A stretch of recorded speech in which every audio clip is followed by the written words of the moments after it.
What is going on, my fellow Jets fans? Welcome to the latest episode of the New York Jets State of Mind podcast. My name is Malcolm Harper, aka MHJetsFan83. You can follow me on X, Instagram, and YouTube at MHJetsFan83, which is one word, all lowercase. You can find my podcast on Spotify, Apple Podcasts, iHeartRadio, and Amazon Music. This episode will also be posted on my YouTube channel at MHJetsFan83. Before I get to my thoughts on the disgraceful loss to the Miami Dolphins 2 days ago down in Miami, if y'all could do me a huge favor and hit the like, subscribe, and comment on either Apple, Spotify, iHeartRadio, or Amazon Music, that would be greatly appreciated. And also subscribe to my YouTube channel. Hit the like button on my channel so the channel can grow. If y'all share this if y'all can share this podcast and my social media accounts with other fellow Jets fans, that would be greatly appreciated. With that being said, let's get to last Sunday's unacceptable loss to the Dolphins. They lose in overtime by the score 32-26. The record is now 3-10. They have now lost 4 straight games and 8 of their last 9, and this is the 5th straight double-digit loss season. They are 0-7 in games decided by 6 points or less. And with that loss, the Jets are officially eliminated from the playoffs yet again.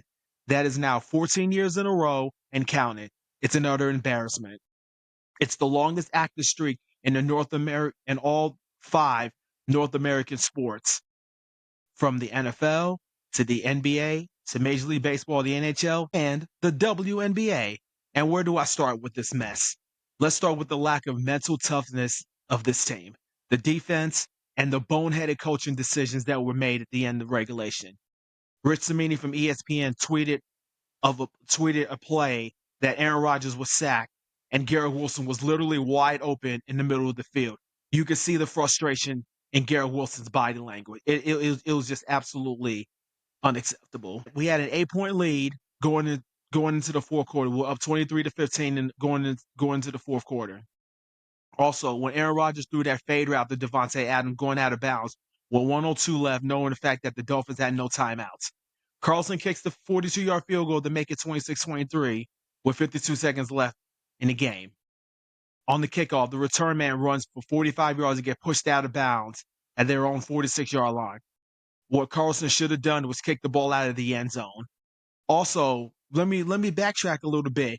They should have actually just ran the ball and kicked the field goal with about 17 seconds left. They would have never had any time to actually go down the field, which, by the way, on that final possession with that 52 seconds left that the Dolphins have, they go right down the field to set up the 52-yard field goal by Jason Sanders to force the game into overtime. And once Aaron Rodgers called heads and it was tails, the Dolphins won the toss, and we were not going to go get the ball back. As soon as that actually happened, it was over.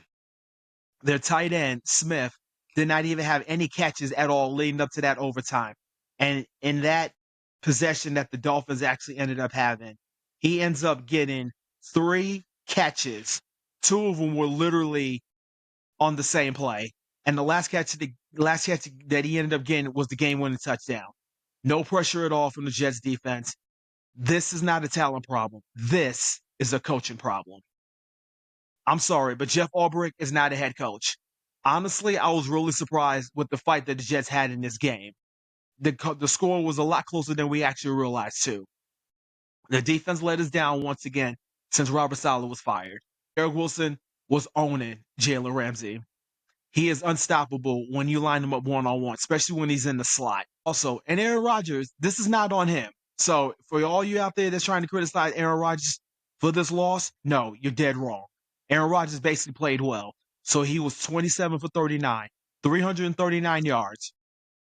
And that was the first time in 35 straight games that Aaron Rodgers had to throw for over 300 yards passing in a game. Both Garrett Wilson, 7 catches for 114 yards, and Devontae Adams, 9 catches for 109 yards, and then that touchdown that was thrown from Aaron Rodgers. Both of them ended up going 100 yards. The rookie running backs are Braylon Allen and Isaiah Davis ran the ball pretty well too. But again, the defense ends up letting us down again. 10 more penalties for 83 yards. Surprisingly, the Jets ran for 83 yards on 21 carries. That's 4 yards per rush. To me, what the offensive coaching staff should have done was actually run the ball more because, let's be honest, the Dolphins' defense was not that good. Also, the Jets had 402 yards total offense. The Jets always find creative ways to lose games, and it's a disgrace. Rich Cimini also tweeted that it's the Jets' fifth loss when holding a four-quarter lead, a franchise record.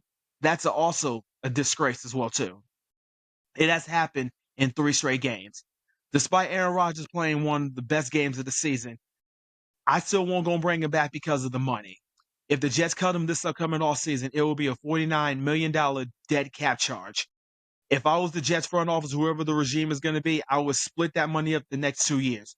$14 million for this upcoming offseason, and then $35 million in 2026. Not to mention the fact that Tyrod Taylor is under contract. He would be the bridge quarterback. Jordan Travis is going to be healthy next season. Let's hope he's healthy next season. After a setback with his leg injury he sustained while he was in college at Florida State.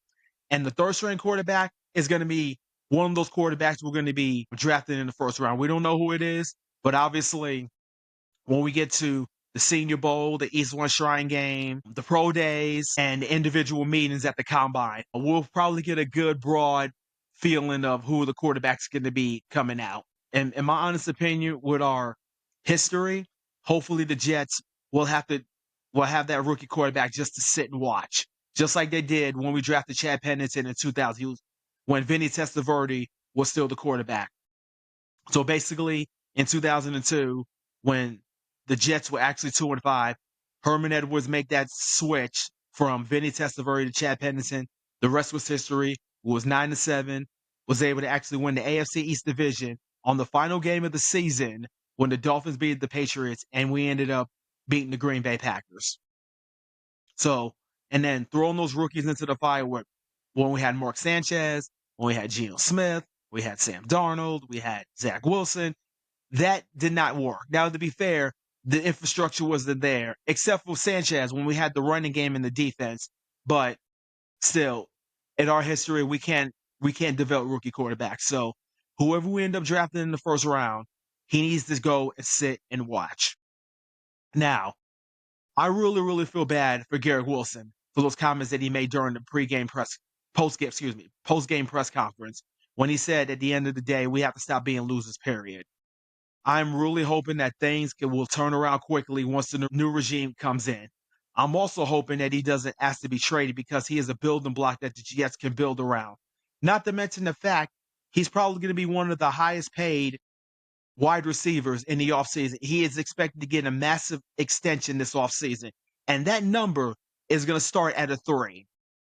His talent is unbelievable, especially with the quarterbacks he ended up getting. He is on the verge to actually go and be the first Jets wide receiver in Jets history to have the first 3 years with 1,000-yard receiving seasons, especially his first year when he ended up winning Offensive Rookie of the Year. And look at the quarterbacks that he ended up doing. And me personally, I wish that Garrett Wilson would have had at least 1,500 yards. Because I said to folks, I said during the offseason leading into the season, I said, look, if Aaron Rodgers was actually giving him the ball, he would have 1,500 yards. But I guess that hasn't happened. So my prediction was actually wrong because I thought Garrett Wilson was going to have a breakout year. I mean, he's still having a good season, but I was actually thought that Aaron Rodgers was going to help him get over that 1,500-yard threshold. But unfortunately, that didn't happen. So here's my bold prediction. I'm making a bold prediction right now. Whoever is going to be the head coach of the Jets and ends up ending this drought is going to be the NFL Coach of the Year. A perfect example of that is when Mike Brown ends up going to the Sacramento Kings. The Kings had the longest active playoff drought in the NBA prior to him getting there. But when he ended up getting in the playoffs, he ended up getting Coach of the Year. So that's my gut feeling, that whoever ends up making that happen is going to be Coach of the Year. And that's going to be pretty obvious. That's going to be unanimous in my opinion. So I'm just going to leave it at that. But before I get on out of here, let me get to my favorite part of my podcast. And you guys know what it is. That's new follower shout outs. As I always say, time and time again, I am a man, the people on this podcast. Each new follower that follows me either on X, Instagram, or YouTube, you will get a shout out personally from me. Because, like I said, you guys are awesome for actually just listening to me. And you guys make this happen as well. So it takes a village to do everything. So I appreciate that. So with that being said, I want to give a shout out to the new follower on X, Red JR. And on my YouTube page and Instagram, I don't have any new followers. So with that said, I am signing out. I cannot thank you guys enough for listening and supporting me on this podcast. If you're listening to this podcast for the first time, please do me a favor wherever you are listening in, or wherever you're listening at, or whatever device that you're listening on. Please go to X, Instagram, and or YouTube and go to the search box and type in my name at MHJetsFan83, which is one word, all lowercase. I will be posting this podcast once it's done on Spotify, Apple Podcasts, iHeartRadio, and Amazon Music. I will also be posting the video version of this podcast on my YouTube page at MHJetsFan83. And for you guys out there that already been following, already following my social media pages, do me a favor and spread the word because I need more followers. I want this thing to grow. So I need you guys' help. If you guys could do that for me, like I said at the beginning, that would be greatly appreciated. So with that said, I will be back later this week to preview the Week 15 matchup against the Jacksonville Jaguars down in Jacksonville. So till then, you guys enjoy the rest of your week. You guys are the greatest, and I will talk to you at the end of the week. And as always, JETS, Jets, Jets, Jets. Take care.